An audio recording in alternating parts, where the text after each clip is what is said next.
called React Router DOM. Let's go see how we can use it. All right, so to illustrate, let's look at a really trivial example, and let's create just two simple pages, right? Let's say we create just page one,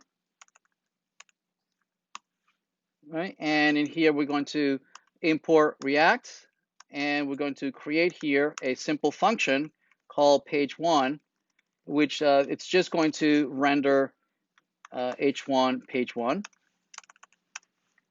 Okay, and I'm just going to copy this twice, and we'll call it page two. And page two, the only difference is that the component will be called page two and renders page two. Everybody good? Right. So let's load that into our let's see, into our page manager, course manager container. Let's load it, say, over here. This is page one and page two. And we need to import them. So import, why are you not seeing it? Oh, because I didn't export it.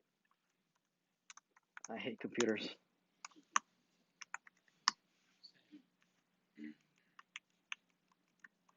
Copy that. Page two. There we go. So if we go back to the container, we can hopefully now import it. There it is, page one and page two.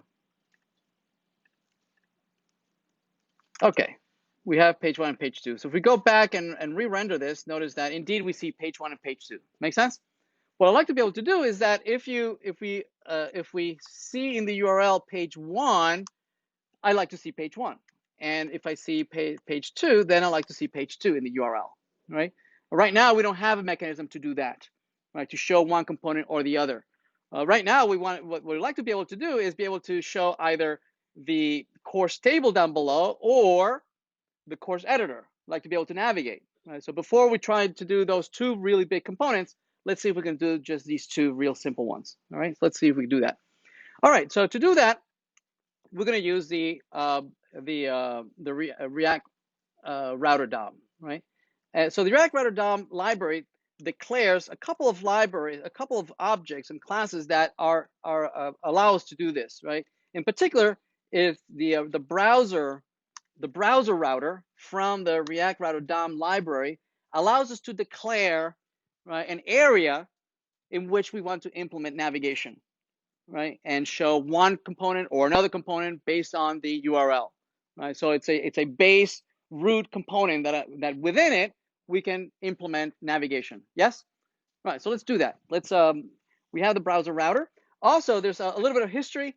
The React Router DOM library was mostly implemented for implementing navigation in browsers, right, that use React. But React has been used in many other non-browser settings, right, like phones and tablets and whatnot. Yes, so the library a couple of years ago decided to take a stab at these other frameworks, and so their router was always called router.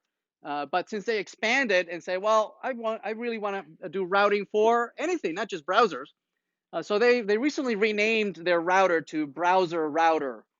So if you look in Stack Overflow or documentation, you'll see that they oftentimes are referring to router, right? But in the newer versions, they're talking about browser router, right? So just so that the documentation matches what we're going to be doing here in class, I'm going to rename this locally as router. Right. So if you're looking at your documentation, usually what you'll see out there, they use router. Okay. All right.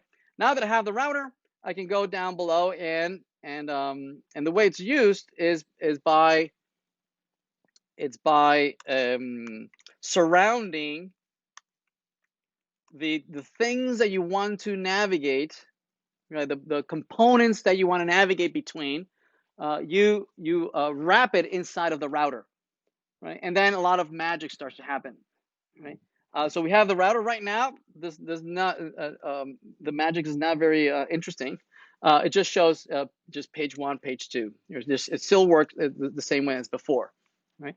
But let's now start actually declaring a couple of these configurations of, if I am page 2, I want to just see page 2 or page 1 and whatnot. So let's do that next.